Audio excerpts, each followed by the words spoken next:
जिस तरह से पंजाब के अमृतसर के भीड़ भाड़ वाले इलाके में शिवसेना नेता सुधीर सोरी की गोली मारकर हत्या कर दी गई है, वो पंजाब के अंदर सुरक्षा व्यवस्था किस तरह से बदहाल हो चुकी है, वो अपने आप में एक सवाल खड़े करता है। सवाल ये कि जिस वक्त सुधीर सोरी की हत्या की गई, जब वो वहां पर धरना दे रहे थे, तो उस वक्त उनके साथ जो सुरक्षाकर्मी मौजूद थे वो तो मौजूद ही थे, वहां पर एक एडिशनल डीसीपी साहब भी मौजूद थे और उनकी मौजूदगी में इस घटना को अंजाम दे दिया गया, जो कहीं ना कहीं एक सवाल खड़े कर रहा है। दूसरा सवाल ये कि सोशल मीडिया पर जिस तरह से हत्या की जिम्मेदारी का पोस्ट देखने को मिल रहा है, गैंगस्टर लखबीर सिंह लांडा जो इस वक्त कनाडा में बैठा हुआ सोशल मीडिया पर पोस्ट डाल के इस हत्या की जिम्मेदारी ले रहा है, क्या इस हत्या के पीछे लखबीर सिंह लांडा का हाथ है, या फिर द इंडियन एक्सप्रेस की वो रिपोर्ट अगर देखी जाए जिसमें यह दावा किया जा रहा है कि साल 2020 में सुधीर सूरी को जब जान का खतरा मंडरा रहा था इनके ऊपर, तो इनकी सुरक्षा के लिए 15 पुलिस के जवान तैनात किए गए थे। तो 15 पुलिस के जवान उनके साथ हमेशा मौजूद रहते थे।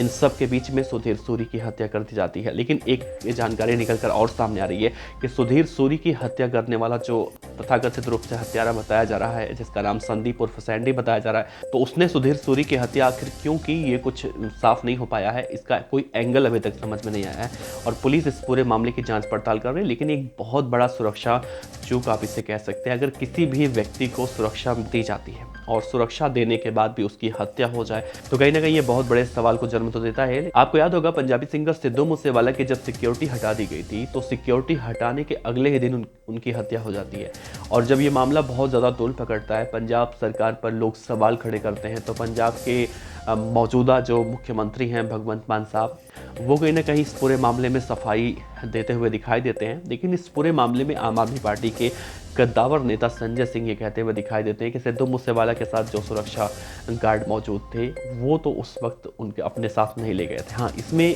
कहीं ना कहीं एक चूक कही जा सकती है। लेकिन अगर सुधीर सूरी की बात की जाए, सुधीर सूरी के साथ तो सभी सुरक्षा जवान वहीं मौजूद थे, लेकिन इसके बावजूद भी गैंगस्टर लखबीर सिंह लांडा के गुर्गे जो तथाकथित रूप से कहे जा रहे हैं, वो उसकी हत्या कर देते हैं। हालांकि इस पूरे मामले में संदीप सैंडी के बारे में कई सारे चौंकाने वाले खुलासे निकलकर सामने आ रहे हैं। उसके बारे में ये कहा जा रहा है कि संदीप उर्फ सैंडी हत्या के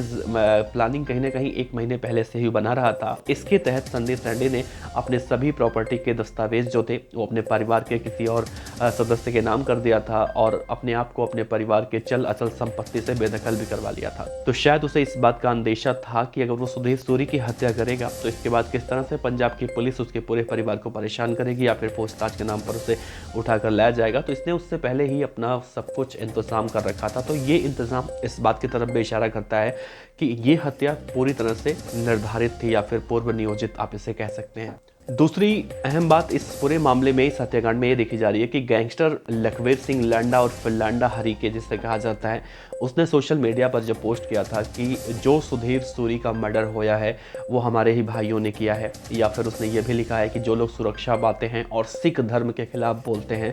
वो ये सोचते हैं कि अगर हमें सुरक्षा मिल चुकी है तो हम आज़ाद हैं, बच जाएंगे और कुछ भी बोलते रहेंगे तो उनका नंबर भी आएगा और ठीक इसी तरह से उनका भी अंजाम होगा। लांडा हरीके इस बात की जिम्मेदारी सोशल मीडिया के जरिए ले रहा है, लेकिन पंजाब पुलिस अभी उस अकाउंट को वेरीफाई कर रही है कि क्या वाकई में लखबीर सिंह लांडा या फिर लांडा हरीके ने जिस तरह से पोस्ट किया है क्या ये वाकई में उसका ही अकाउंट है, या फिर जिस तरह से गैंगस्टर के गुर्गे कई सारे फेसबुक अकाउंट को ऑपरेट करते हैं तो हो सकता है कि उसके किसी गुर्गे का भी एक कारनामा हो सकता है। आपको याद होगा कि सिद्धू मूसेवाला की हत्या के बाद भी इसी तरह से जिम्मेदारी वाले पोस्ट गोल्डी बराड़ की तरफ से लॉरेंस बिश्नोई के फेसबुक अकाउंट से लिया गया था, जिसमें यह दावा किया गया था कि सिद्धू मूसेवाला की हत्या जो आज हुई है उसे गैंगस्टर लॉरेंस बिश्नोई और गोल्डी बराड़ उसकी जिम्मेदारी लेते हैं। हालांकि ये दावा किया जाता है कि जो ये सोशल मीडिया के पेज होते हैं ये कथित तौर से उन गैंगस्टरों के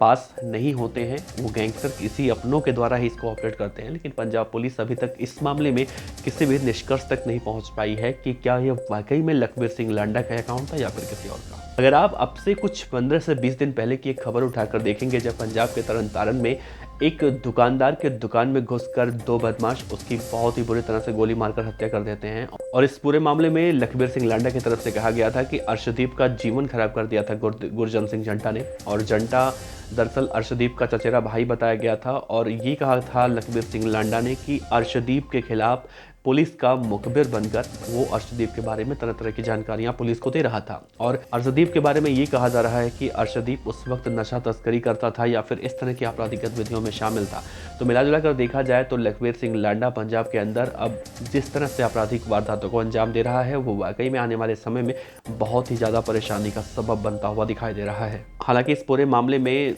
लखवीर सिंह लांडा के 2 साथी जिसने गुरजन सिंह जंटा की हत्या की थी वो कुछ दिन के बाद गिरफ्तार तो हुए थे, लेकिन अब इस पूरे मामले में निकलकर सामने ये आ रहा है कि अगर वो 2 आरोपी गिरफ्तार नहीं होते तो सुधीर सूरी की हत्या की जिम्मेदारी लखवीर सिंह लांडा ने उन्हीं 2 बदमाशों को दी थी। तो फिलहाल उन दोनों ही बदमाशों से भी पूछताछ की जा रही है, जिनके नाम गुरकीरत और स्मिथ बताए जा रहे हैं, जो पंजाब पुलिस की इस वक्त कस्टडी में है। तो फिलहाल देखना है होगा कि गुरकीरत और स्मिथ से जब पूछताछ खत्म होगी तो क्या कुछ निष्कर्ष इस पूरे मामले में निकलकर सामने आता है। बहरहाल आप बने रहिए BDF न्यूज के साथ, हम आपको इस पूरे मामले में पल पल के अपडेट देते रहेंगे। आपका बहुत बहुत शुक्रिया।